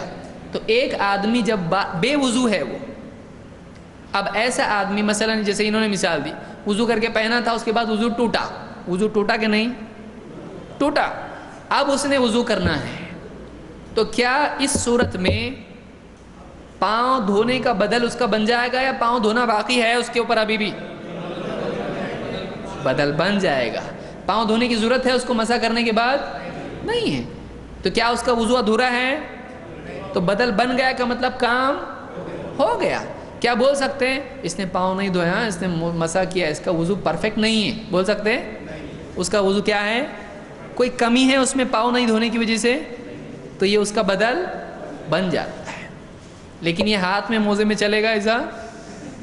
کوئی کہے کہ اس میں قیاس کرنا چاہیے, سردی میں بعض اوقات پانی میں ہاتھ ڈالنے کو تھوڑا تکلیف ہوتی ہے, تو ہم کیا کریں گے, موزے نا اور پاؤں کے موزے پہ کس کو قیاس کر رہا ہے؟ ہاتھ کے. اور کوئی آدمی پھر منہ پہ پہن لے, اس پہ بھی مسح کر رہا ہے, ایسا چلے گا؟ یہ کس بارے میں ہے؟ صرف خفین. خفین سر میں ہاتھ میں پہنتے ہیں نہیں, یہ پاؤں ہی کے بارے میں یاد رہے گا. ورنہ بیٹھ بیٹھ سوچیں گے ایک مسئلہ آج تک کسی بھی عالم نے نہیں بتایا, یہ بھی اس سے نکلتا ہے علمی بات, ایسی ہے کچھ تو بھی ہمیں عجائبات پیش کرنا چاہیے ہم کو نہیں. الجہل یخلق العجیب, جہالت عجیب و غریب چیزوں کو جنم دیتی ہے. جی تو کہتے ہیں کہ کان یعجبہم ھذا الحدیث لأن اسلام جریر کان بعد نزول المائدہ, اس لیے کہ جریر رضی اللہ تعالیٰ عنہ کا اسلام سورہ مائدہ کے نزول کے بعد تھا. اس حدیث سے کیا کیا باتیں معلوم ہی بتائیے. نمبر ایک, پہلے تو یہ حدیث کون کون سی کتابوں میں ہے؟ بخاری, اور الفاظ کس کے ہیں؟ مسلم کے. یعنی امام مسلم اپنی طرف سے بول رہے ہیں؟ نہیں, امام مسلم کی کتاب میں ان الفاظ میں یہ حدیث آئی ہے. یہ احتیاط کی وجہ سے بیان کرنے والا بتاتا ہے تاکہ وہ بتائے کہ الفاظ مسلم کے ہیں, اگرچہ حدیث الفاظ کے فرق کے ساتھ بخاری میں بھی موجود ہے. ٹھیک, اس حدیث سے کیا کیا باتیں معلوم ہوئی؟ نمبر ایک, ہاں وضو میں موزوں پہ مسا کیا، یعنی چمڑے کے موزوں پر مسا کر سکتے ہیں، وہ وضو میں ہوتا ہے، پاؤں دھونا ضروری نہیں ہے۔ وہ آگے کا مسئلہ ہم آگے آئیں گے جو آپ بولنا چاہ رہے ہیں۔ نمبر 2، یہ سفر کے لیے ہے یا مقام کے لیے ہے؟ حضر سفر کب ہے؟ اس میں ذکر ہے کچھ ایسا؟ تو زبردستی سوچ سکتے، ہو سکتا ہے سفر میں ہو سکتا ہے مکہ میں ہو سکتا ہے مدینہ میں ہو، کچھ کر سکتے ایسا؟ جب نہیں ہے تو زبردستی لانا چاہیے؟ نہیں ہے۔ تو ایسا کچھ اس میں ہے نہیں، صحابی نے بتایا ایسا کچھ نہیں، نبی نے کیا، ہم نے کیا، خلاص یہ دلیل ہے۔ تو معلوم ہوا کہ یہ سفر حضر کا کوئی مسئلہ اس میں نہیں ہے۔ نمبر 3، دوسرے پوچھنے والے صحابی تھے؟ نہیں معلوم، ان صحابی تھے؟ فقیلا، ان سے کہا گیا کہ تابع نہیں ہو سکتے ہیں؟ تابع بھی ہو سکتے ہیں۔ ان سے پوچھا گیا آپ ایسا کرتے؟ تو انہوں نے جواب میں کیا کیا؟ پہلے کیا کیا؟ دیکھیے ادب جواب کا کیا ہے، انہوں نے آپ ایسا کرتے، آپ ایسا کیسا کرتے ہیں؟ تو جواب میں کہا ہاں میں ایسا ہی کرتا ہوں، پہلے جواب دیا، اس کے بعد دلیل۔ یہ طریقہ ہے، مسئلہ بتانا، اس کے بعد اس کی دلیل دینا، سمپل۔ جس کے پاس دلیل ہے اس کو ٹائم کم لگتا ہے، وہ فٹافٹ بتا دیتا اپنا، جس کے پاس نہیں وہ بہت گھمانا پڑتا اس کو، پہلے میری بات سنو، پہلے میری بات سنو کرتا ہو، ذرا سنو تو صحیح، وہ لمبا کرتا ہو۔ ارے اصل دلیل دو نا آپ ہم کو، پہلے آپ بول دو اس کے بعد سمجھاؤ۔ کوئی آدمی ہے، بہت سے لوگوں سے بات کرنے سے یہ ہوتا ہے، بولتے نہیں پہلے ہماری پوری بات سنا، پہلے آپ ایک بار دلیل دے دو، اس کے بعد آپ 1 گھنٹہ سمجھاؤ، کم سے کم مجھ کو اطمینان رہے گا کہ آپ نے دلیل دی، اس کو سمجھاؤ نا، آپ 1 گھنٹہ 2 گھنٹہ سمجھاؤ۔ لیکن لوگ کیا کرتے، دلیل نہیں دیتے ہیں، پہلے اس کو، کیونکہ پورا پہلے دوسری زمین بنانی ہوتی ہے اس کو، یہ ایسا ہے، وہ ایسا ہے، وہ ایسا ہے، اس کو باتوں میں الجھانا ہوتا ہے، اصل دلیل وہ دیتا نہیں۔ تو انہوں نے کیا کیا، اس سے کیا معلوم ہوا؟ مسئلہ بتانا اور دلیل دینا، اور نبی کو بھی، اللہ کے نبی صلی اللہ علیہ وسلم کو بھی، نبیوں کو بھی حاجات ہوتی ہیں پیشاب پکانے کی، اس سے یہ بھی معلوم ہوتا ہے۔ اور ہاں یہ عمل منسوخ نہیں ہے، یعنی کون سا عمل؟ موزوں پر مسح کرنا منسوخ نہیں ہے، اور موزہ پہن کے پاخانے کے لیے جا سکتے ہیں، کوئی حرج نہیں۔ اور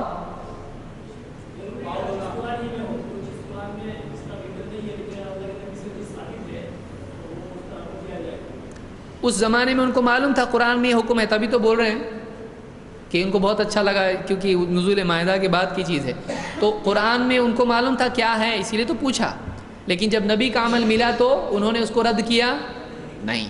تو معلوم ہوا کہ ضروری نہیں ہے کہ کوئی چیز قرآن میں بھی ہو تو وہ دلیل بنے گی، اللہ کے نبی صلی اللہ علیہ وسلم سے بھی ملتی ہے تو وہ بھی دلیل ہو جاتی ہے۔ اللہ نے قرآن میں کیا فرمایا؟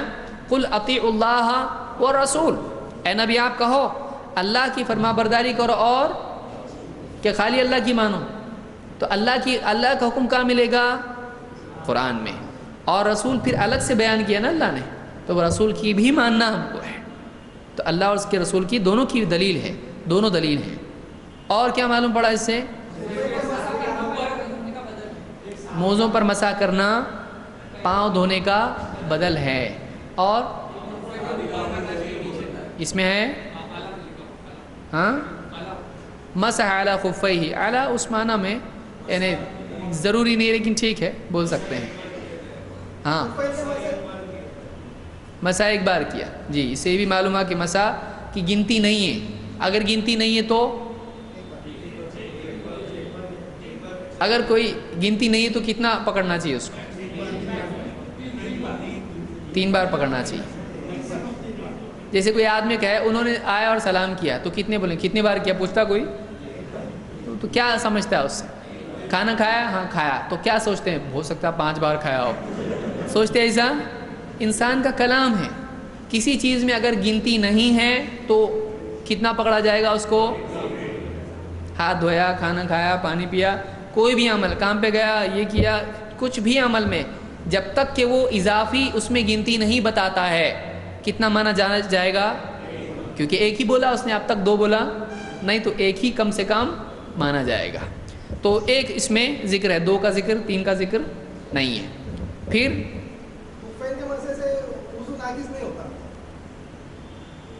خفین کے مسح سے وضو ناقص نہیں ہوتا ہے، کیونکہ خود اللہ کے نبی صلی اللہ علیہ وسلم نے ایسا کیا، اگر یہ کمتر ہوتا تو آپ ایسا نہیں کرتے ہیں۔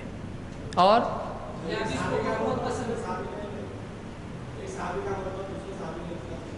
ایک صحابی کا عمل کے بعد دوسرے صحابی نے اختلاف نہیں کیا، یعنی انہوں نے صحابی کی وجہ سے اختلاف نہیں کیا یا نبی کی وجہ سے؟ ہاں، انہوں پہلے تو پوچھے نہیں، کہا یہ عمل کر دیں آپ، پہلے تو کوشچن کیے کہ نہیں کیے، لیکن انہوں نے چپ کب بیٹھے؟